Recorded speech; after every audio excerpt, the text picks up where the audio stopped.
10 out of 10. My precious, said John Lennon in 1985 on the 18th of December 2002 in an IMDb review. Seriously, I never thought a movie could get better than The Fellowship of the Ring, but it did. This movie should be number one on the IMDb Top 250. This movie, as long as it was, captivated me from start to finish, and those who are not entertained by this movie cannot be entertained, period. Yes, I have read the book. Any chapters cut out at the end of books 3 and 4 will probably themselves in the next installment. If you haven't noticed, the beginning of The Two Towers was actually closed The Fellowship of the Ring on the big screen. Gollum was a CG masterpiece. He added some light to this incredibly dark movie. At the same time, there are areas where you feel sorry for the poor guy, or just want to kill him. Smeagol was probably the most diverse character I've ever seen. Elijah Wood put on a better performance than he did in the first movie, as did Sean Astin. Ian McKellen, who captivated us in the last movie, captivated us even more in this one. Viggo Mortensen, John Rhys Davies, and Orlando Bloom made a great trio. They laughed together, cried together, prospered together, and suffered together. This trio gave life to Aragorn, Gimli, and Legolas. Eowyn expressed her emotions clearly through Miranda Otto. The music need not be discussed. Its greatness speaks for itself. Favourite scene, the Battle of Helm's Deep. Possibly the greatest scene in the book, 50% of the trailer, an action-packed climax to this beautiful movie. The movie, like its predecessor, fails to bring us closure, but that's okay. Closure will come next year. I look forward to the return of the king. The Two Towers is now my favourite movie of all time. The scale is broken. 10 is not a capacity sufficient enough to hold this movie, my precious. I remember reading that review years ago. I do love the idea that one could pop on The Two Towers at any time, one of the coolest, more invigorating movies ever made, but I cannot pretend I consider it truly superior to The Fellowship of the Ring. Nevertheless, the sum total of The Two Towers is breathtaking.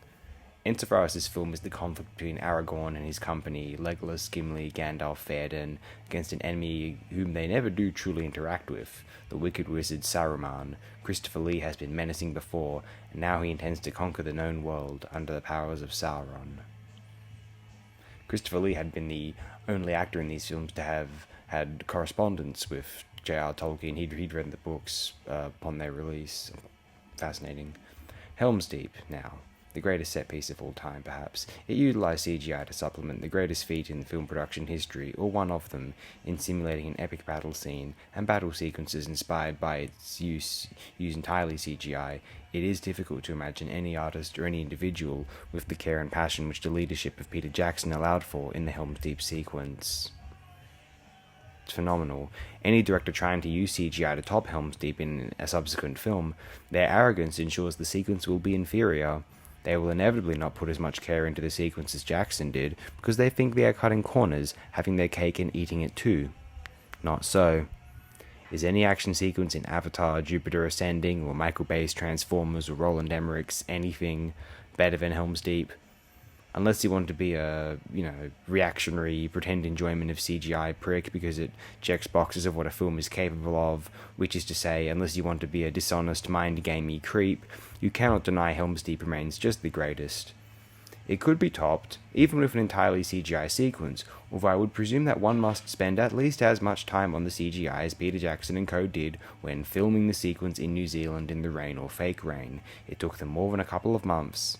Now, one may as well work on CGI for that long. It isn't nearly as arduous a toll on one physically, and one can manicure and control CGI to make it as good as possible, less reliant on chance or unpredictable factors as live-action filming. So CGI ought to, in order to be as interesting or just good as possible. Know that to match Helm's Deep, you have to match the effort put into Helm's Deep. Don't scoff, mock, or snicker at how much easier you have it with pure CGI animation, because this will guarantee, I promise you, guarantee the scene will suck. No matter how many people you pay to do it for you, none of them are going to treat it with passion as though it was their work, and no CGI blockbuster filmmaker is a sincere artist who wants to sit there in the computer rooms of the real artists of the production. Maybe James Cameron, but I don't even know if I believe that, to be honest.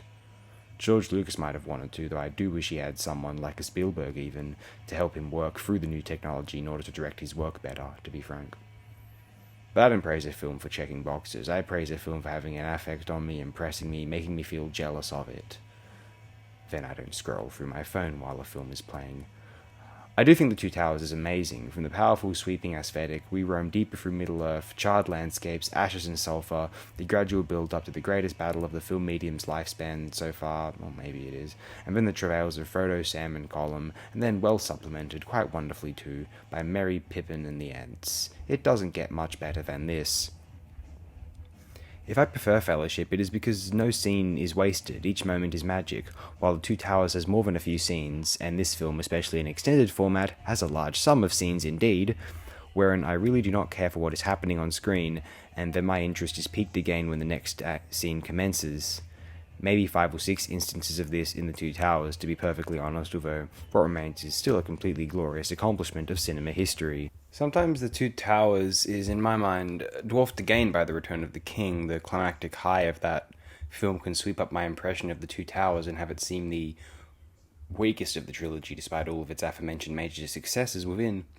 Although that is only upon an examination. I do really love all 3 films in this trilogy, and Return of the King's concluding rushes tend to have me considering it over The Two Towers overall. In any case, I think The Two Towers is pretty precious.